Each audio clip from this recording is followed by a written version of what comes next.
podcast where we talk to smart people, but not necessarily done by smart people? That is an awesome question. This one goes down probably on one of my top 5. Hey, I like nutrition. I like to eat food. This is the coolest thing ever. We're going to do this forever. I wish I paid more attention in that class. You know, I'm going to be honest, I don't understand that. As a man, I don't get it. Welcome to smartpeoplepodcast.com.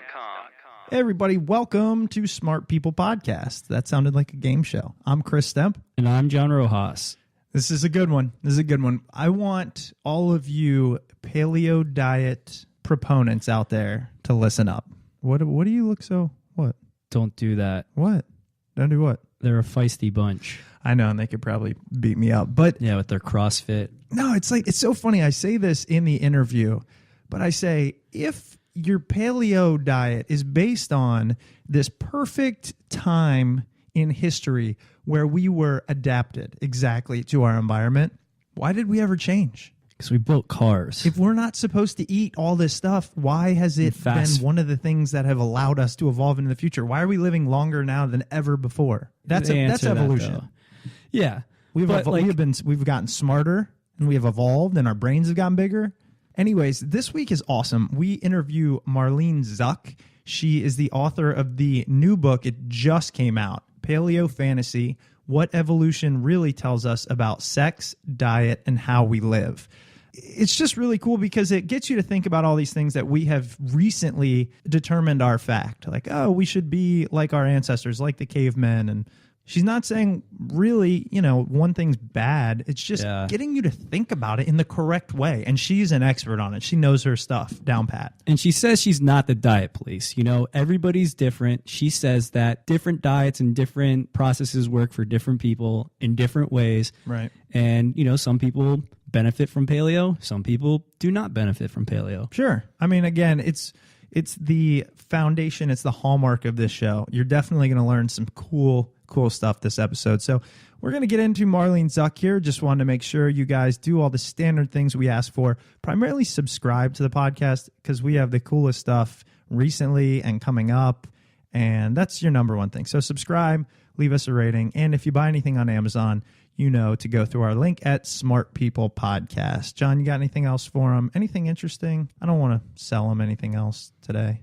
No, we're getting some new equipment. I'm excited about that. Yeah, we'll be setting that up soon. Yeah, we are. Hopefully it'll raise the sound bar just a little bit higher. You can't raise this bar. Marlene Zuk is a professor of ecology, evolution, and behavior at the University of Minnesota. The last book she wrote was called Sex on Six Legs.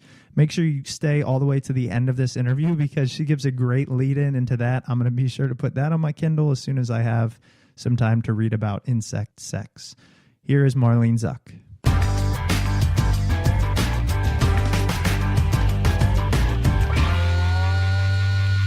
Thank you so much for being on the show. I really appreciate it. I'm really looking forward to talking to you. So Paleofantasy hasn't even come out yet, right? It's just out. I have the copy sitting in front of me right now. Wow. So and I'm pretty sure I asked for you guys to get an advance copy, so it should be arriving any moment. Oh, that's awesome. Yeah. I'm really pumped. That's why I wanted to talk to you. The whole paleo thing is going nuts, especially, I don't know generationally, but I know kind of the millennials and stuff, people our age, like they're crazy with their diets and all this stuff. So I'm sure it was was it a fun book to write? It was a huge amount of fun, although I do have to say that I in some ways I wasn't expecting the diet part of it to get picked up on so much because as I keep telling everybody, really, I'm not the diet police. I'm not interested in telling people what to eat. That isn't why I wrote the book. I got interested in the paleo diet stuff because to me it represents so much about the way people think about evolution and the way they make it personal. So that was it. More than that I got, evangelical about, oh no, people should be eating something else. Right. So I really, a lot of those people get really very committed to their perspective about what you should be eating. Yes, they do. But yeah, I read an article that you wrote and it kind of talked a lot about the paleo fantasy, and I noticed how little was concentrated on diet, and I like that. We all have heard of the paleo diet at this point, but I think very, very few of us have taken the time to sit back and think about why that makes sense, why that even gained momentum in the first place. Well, I think it's obvious that people start thinking about, why do we want to do things the way we want to do them, or what makes sense as a way to live. And for a long time, people think, oh, it makes sense to think about the way our ancestors did things. There's, long history to that. So it's not really that surprising that people would think about our really distant ancestors and imagine, well, if we can live the way our really distant ancestors lived, that's going to be a more authentic way of life, or it's going to be a better way to approach our modern world. And so there's a lot of that, which, as a first principle, no one can argue with that. Sure, that does make sense as a way to approach it. Another way that people come at it, though, is this sense of the modern world being really out of sync with the way people are sort of supposed to be, if you can, go along with the idea that people are supposed to be a certain way at all. And so the idea of, oh, we have this mythic past where everybody was in harmony with their environment appeals to us, I think, from, a couple of different sources. It's funny, when I thought about it, I thought, okay, because I wanted to believe this paleo fantasy. It does make sense off the top, but I wondered if we were a perfect being at some point in the past. When was that, and why did we ever change? At what point were we perfectly made for our environment? And once I thought about that, it didn't really make any sense at all. Well, exactly. And so that's why I got interested in this idea about a perfect past being emblematic of the way people often misunderstand evolution. And I think that if you don't really reflect very hard on it, it's easy to imagine that, oh, all organisms somehow started out kind of in this goo, and we were all misshapen or, sort of kind of only roughly hewn, the way you imagine somebody making a first approximation of something they're going to make out of clay or carve out of wood. And then gradually, as the misshapen things interact with their environment, they get more and more and more suited to it. And so it's kind of like the wood carver is making more and more details on them. And then eventually you get to this point where you go, yay, I've made Pinocchio, or, well, I don't know, whatever it is you've made. And so it's now perfect, and it's now exactly what you had in mind, or it's, Michelangelo's David, or it's probably a better image than Pinocchio. And, so it's exactly what you had in mind, and so now you can stop because that's what was happening. But of course, that's maybe a way to talk about the creative process, but it's not a very good way to talk about evolution. What is the best way to think about evolution in terms of when we look at it? Because I know almost everyone I know thinks of evolution as this extremely long, drawn-out process. And it makes sense, but is that the right way to look at it? Well, so there's two things in there. One is about it being a long, drawn-out process, and the other one is, which can sometimes be true. And obviously, the dinosaurs were a really long time ago, and one of the reasons it's hard for us to get our minds around the way evolution works and the way the history of life on Earth has been is that it's hard to think about time happening over that long a period. So that's certainly true. But the other thing that's kind of contained in there that I think is where we sometimes go astray is this idea that it's a process with an end point. And that's what's wrong with this idea about thinking about making Pinocchio or Michelangelo's David, that you get to a point and you go, okay, it's got all the parts and now we're done. Whereas before, when it, didn't have the nose or it didn't have the, whatever other part, it wasn't okay. But evolution doesn't work like that.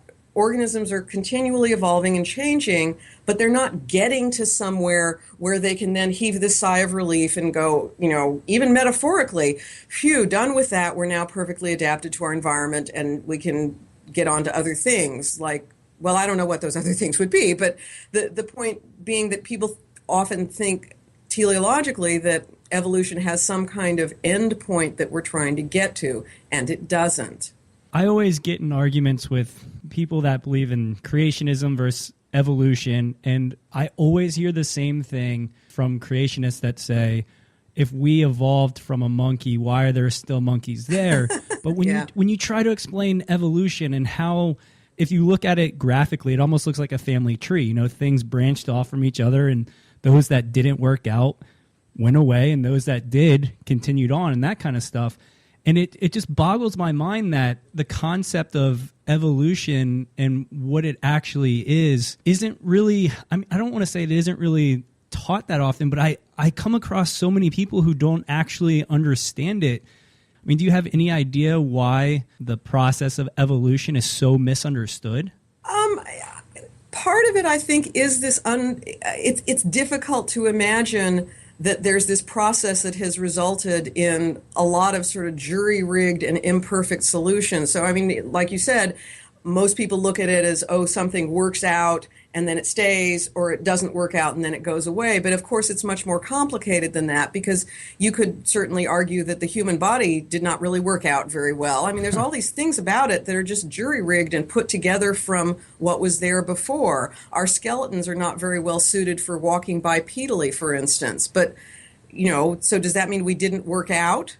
Well, we're still here. That's kind of the only definition that matters from the standpoint of evolution. So it's not and again, back to this business of, it's not like we're, or any other organism, is evolving, getting better and better and better, and then, okay, we're there, we can stop. There's lots and lots of bits and pieces that are trade-offs, that are holdovers from genes that we inherited from ancestors going as far back as, things we have in common with bacteria. Mm-hmm. But it doesn't mean, because you're not starting fresh with every single organism, and that's what evolution is that life is connected, life is related.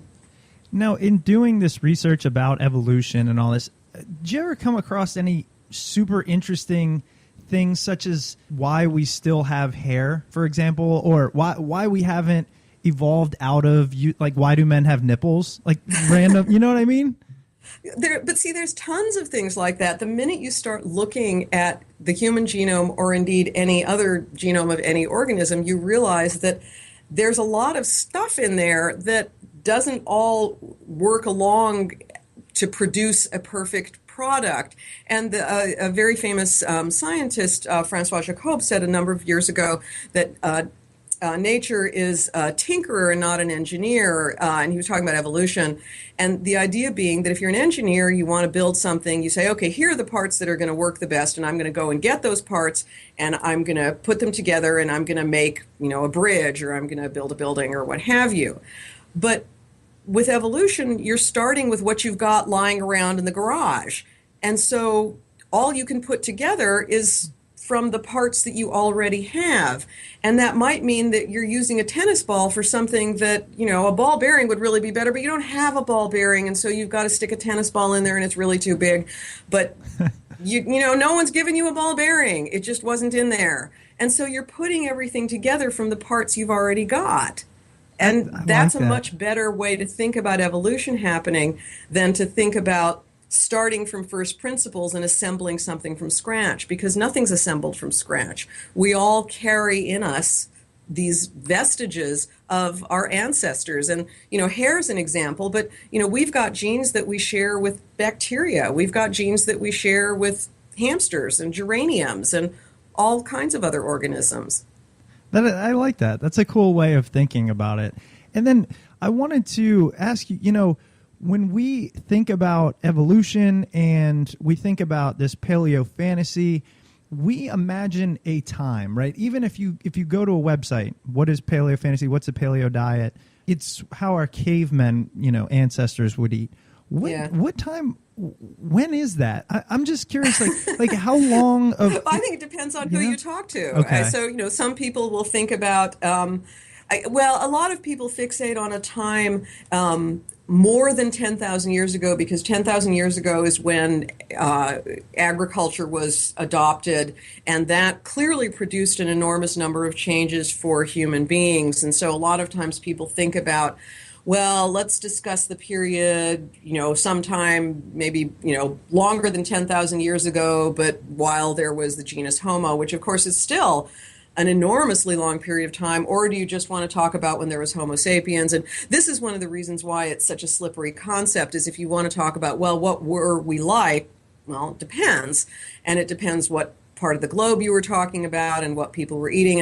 And I should hasten to point out that I do understand a lot of people who are following a paleo diet get this. It's not like it's news to them that there were people in Africa who were eating different things, 50,000 years ago than people who were in Northern Europe. I mean, I get that they understand that. But at the same time, it points to this difficulty in really coming up with an ideal that you want to try and adhere to. I'm glad you brought up agriculture, because I would be doing our listeners a disservice if we didn't discuss the paleo diet a little bit. Sure. And specifically, things like celiac disease is a much bigger problem now than it was in recent years. I would imagine, I'm not an expert, but and diabetes and things like that. Is that because we are unable to digest these things? I mean, is that an example of something we need to evolve through? Yes and no. So certainly you can argue that there are things that are difficult for the human body to digest or difficult for it to deal with, or you can say that there are diseases, the so-called diseases of civilization, like hypertension and diabetes and to some extent obesity, that seem to come with a modern Western way of life. Absolutely, if you don't have a modern Western diet, your chances of having those diseases are markedly decreased. And some of that may come from unexpected sources. We already know that eating diets high in salt and sugar seem like they're not great for us. Eating lots of processed foods might not be great for us. But well, two things. One is that doesn't mean that if we lived off of wild game and never ate starches, that would automatically be the solution to all those problems. And another one is that there's lots of other changes that have happened that are much less visible. So, for example, the bacteria that are associated with not just our food, but every other part of our environment has changed drastically since the Industrial Revolution, even the last few hundred years. What's now being called our microbiome, the bacteria that live inside of us, are very, very different bacteria than they were a little while ago. Does that mean we need to go back to paleobacteria? We couldn't possibly. I don't see how we could even manage that. But going back to this question of whether, things like diabetes are a sign that we're straying too far from our evolutionarily best suited diet, there's a grain of truth to that, if using the word grain is not too sort of weird under these circumstances, in that it does seem like for people with certain types of genes, they're going to be prone to what's called insulin resistance if they have diets that have a lot of calorie-dense food and a lot of simple sugars. But that's different than saying that our bodies evolved solely to eat foods that were around before agriculture. That definitely makes sense. Now, in terms of sugar, I'm interested in that because I crave it like crazy. I mean, I can literally eat bags of sugar if I wanted to. Not saying I wouldn't That's die, an image. but yeah, exactly. He does it too. I know. Yeah. But is it fair to say that is part of our evolution in that our craving for sugar comes from a time when energy sources were scarce and they were a quick burst? Is that a fair assumption? Sure. Okay. And it makes sense to think about, our ancestors, and that if you were someone who sought out sweet foods, then at the time what that would probably mean is you were going to be eating fruit, or you were maybe going to be eating honey, but the chances of you being able to OD on it the way you can in modern times was pretty minimal. So there's no reason for selection to have removed the desire to have sweet foods. Interestingly, fiber is really good for you, but no one ever craves fiber. Like, you never have people who just wake up in the morning and like, oh my God, I have to eat bran or I'm just going to, explode. Right.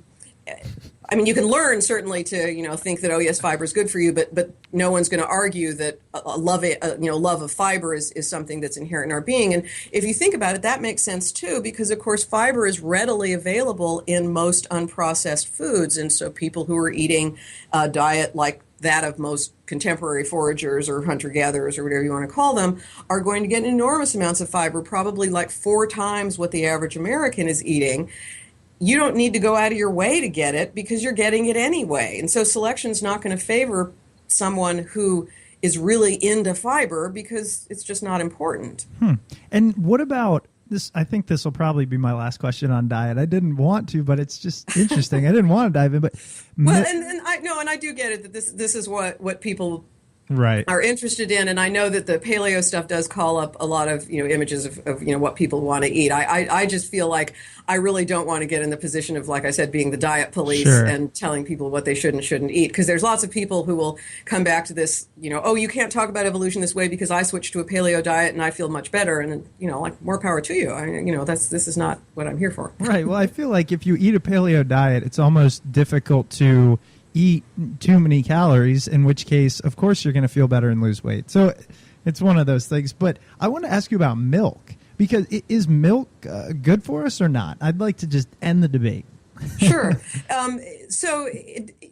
Good for you is, of course, a relative term. True. But one of the things that people who are really interested in paleo diets will talk about is the absolutely true fact that humans are the only mammal that continue to drink milk after weaning, and that, of course, drinking milk when you're a baby is a characteristic of mammals.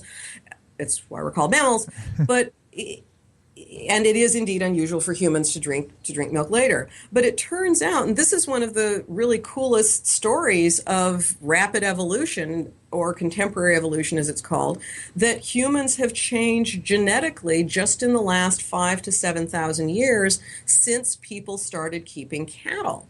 And our genes have changed. We have evolved, and we've evolved in a time period that, when you think about that broad sweep of evolution of the dinosaurs and things happening hundreds of millions of years ago, seems like just the blink of an eye. But in fact, the genes that allow us to break down milk sugar, or that allow us to produce an enzyme called lactase that can break down milk sugar, have changed. And so now there's lots of groups of people on the planet that can digest milk. And so it doesn't give them digestive problems the way it gives other people digestive problems. If you have the gene for what's called lactase persistence, you can digest milk happily, and it won't bother you.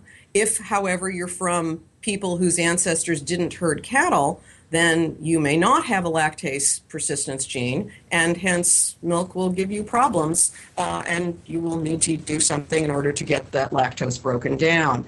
And so there's nothing more virtuous about being lactose tolerant or lactose intolerant, and there's nothing that seems like, oh, well, it's just more like our past, and so therefore it should be a good thing. It's a great example of how evolution works under some circumstances when, in this case, people were herding cattle, and the ability to digest milk was a real advantage. So people that could do it left more offspring who carried their genes.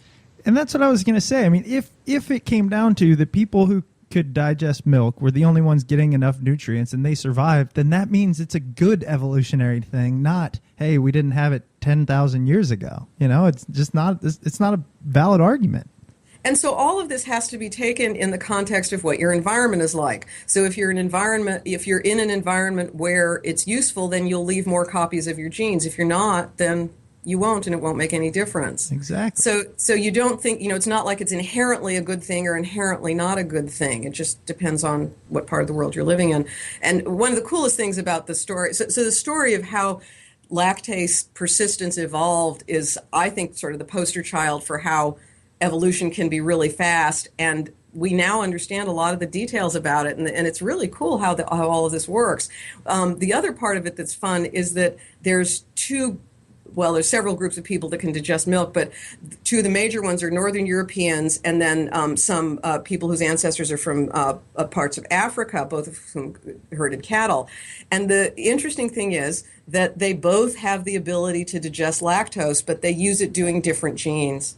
And so it's like you ended up with selection that just went through different pathways with the same outcome. And we now understand what those genes are, which I think is a really amazing accomplishment of modern science. That is amazing. Now, going to something that the only topic that could possibly be more interesting than food is sex. Of course. And as we mentioned, we haven't had a chance to read the book yet because it's just coming out. But the word sex is in the title, and I'm obviously interested. So if you could give us a little secret or hint into the book, what does evolution tell us about sex? So one of the things that people will talk about is, well, what was our historical or ancestral family like, and have we diverged from that to a point where it's bad for us or bad for our kids or bad for the way we choose our partners. And here again, I think there's a lot more variability in the way people evolved to live than some of us want to give credit for. So it's not like there was this single paleo family where people kind of envision it like this version of, I don't know, Ozzie and Harriet wearing skins, where there was a mom and a dad and their little, cave babies, and they lived in their own cave, and the dad went out and hunted mammoths or whatever it was he did and brought the mammoth meat home, and the mom stayed home and took care of the kids, and that was the way it worked. And so if we somehow deviate from this nuclear ancestral family, we'll be badly off. We're going to be bad off. But in fact, increasing evidence is suggesting that humans evolved under circumstances where we were cooperatively raising children. So that, for example, kids had not just their mother or even their mother and their father, but maybe their mother, their father, and another relative, or even someone else in a group who they were only very distantly related to. So this idea that mothers should be able to take care of their kids by themselves for their whole upbringing is probably not part of our ancestral past. Now, what about monogamy? Because I've always used, I don't want to say that excuse, but, hey, why do you look at other women, or why, blah, blah, blah. And I'm like, we're all mammals here, that we just want to spread our seed, and we're just horny guys. Is that a I'm really not about to give you advice about how you should say this, but saying really, it's possible that saying that to a prospective partner is not the best way to win her over. I'm just saying. But yeah, you get two versions of this. One of them is that human beings are historically monogamous. One of them is that human beings are historically, and so therefore the business of men wanting to stray is just a newfangled thing. The other one is that, just as you say, we're mammals or we're animals, or however far back you want to take it, and so therefore males are always going to benefit by spreading their seed. The problem with that is that it depends on this, again, the environment in which species are evolving, and so human babies have huge needs for being taken care of. Like I was saying, they don't need just a mom, they often need more than that. And so imagine a species in which males mated with females and left, and mated with females and left, and mated with females and left. Yeah, there'd be a lot of sex going on, but it wouldn't really help from a standpoint of evolution, because if those offspring can't survive, then you really haven't left any copies of your genes, because you've had sex and then the kids die, and you have sex and then the kids die. In a species like our, babies take an awful lot of what's called parental investment. Fathers that don't stick around and that don't invest in their offspring are not going to end up winning out, because we're not like those animals in which the babies get either very minimal amounts of parental care, or maybe if you think about animals other than mammals, where, the mother's laying eggs and then everybody goes away and the babies are left to fend for themselves. Those are circumstances where you might find a lot of mating with multiple partners, although in those cases the females are probably mating with multiple partners too. But humans just don't have a situation in which having sex and then going away is going to yield very much, right? Because the babies are not going to make it. And so we have a species in which a lot of investment by parents is going to be a good thing. Now, is there any evidence that it has to be the biological father? I mean, I can think of, a couple situations, obviously step parents, but also, there still exist communes. And if these kids are being raised by, like you said, multiple parents and then either other relatives or friends or whoever it may be, do those kids end up growing up okay, or are they in the same situation as a fatherless or motherless child?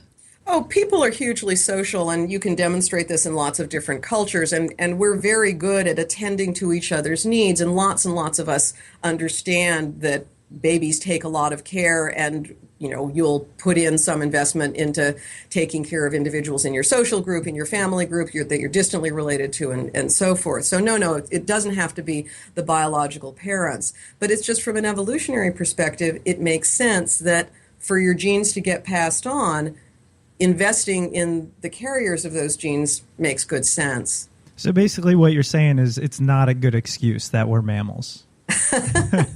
Like I said, if you want to try that, you go. How's that been working out for you? Just out of curiosity. You and the tens of thousands of people that hear this are the only ones that I've ever told. So. Oh, okay. Well, I just curious if if that works out for you as a reason for explaining your behavior, that would I mean, that it's would just be a common thing you've heard. He won't let his girlfriend listen to this episode. I'll just put it that way. I was just wondering. The last question I actually had, I know we're getting close on time here, but is how quickly can we evolve? And for example, technology has allowed us in less than the span of a generation to be subjected to, higher levels and more quantity of information. And I'm wondering, is it possible that we are already evolving to digest this information? Is it possible that one person has, evolved to understand it quicker and be able to pay attention to more things at once? Or is that not even a reality? So remember, evolution is all about the population. Individuals. I mean, we talk colloquially about so and so is more evolved. This actually now harkens back to our conversation about your discussion with your girlfriend, but we won't go there. You can talk about that colloquially, but in actual fact, all evolution means is that the genes that are present in a population change. And they change for all kinds of reasons. So individual people don't evolve. It's just what's happening in a population or, the gene pool as a whole. Having said that, modern technology is going to make a big difference, I think, in how people leave genes into subsequent generations. It just doesn't mean that evolution stops. I quote an anthropologist whose name I now can't remember in the book, who, when she's asked, are humans still evolving, she just answers with, is everyone having the same number of children? And of course, the answer is no. And so, if you're leaving if people are leaving different numbers of copies of their genes in subsequent generations, then that means that the composition of the gene pool is going to change and evolution is going to happen. And there's lots of different selective pressures happening at once. So you can't point to one and saying, oh, yes, we're all moving in the direction of being better able to understand technology or better able to come up with new inventions or something like that. This stuff it's so fantastic. I can't wait to read your book. And I don't know if we told everybody the full title. It's Paleofantasy, What Evolution Really Tells Us About Sex, Diet, and How We Live. I'm really excited. What made you want to write on this specific topic? I mean, I know your career and what you teach and all that is kind of relevant. Did you just decide this is the thing for me to write about? So I got interested in rapid evolution because of research that I do on crickets. And so I know a lot of people think, oh, you mostly work on, if people really want the short version of my research, I always tell them I work on bug sex. And so it turns out, and it turns out that bug sex is actually enormously relevant to paleofantasy, because in my research that I was doing on the insects, we found an instance of extremely rapid evolution. And then that got me thinking about how quickly evolution can happen.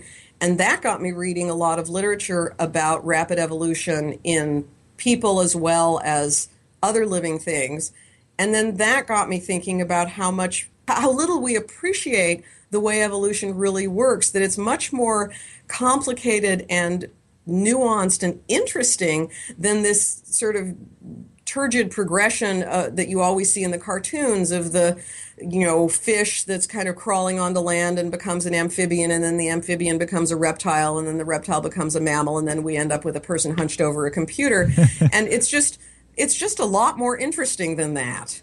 I'm so glad that there's people out there that are interested in things like bug sex and the fact that we can garner so much information about ourselves and about humans from that. Like I'd never in my life have thought about bug sex. Right. Not once. So one of my standard lines is that once you start thinking about this, you grow to realize that sex in insects is much more interesting than sex in people. What? How's that even possible? We're done here. We can't we could not pursue. We can't pursue this, can we? But it's absolutely true.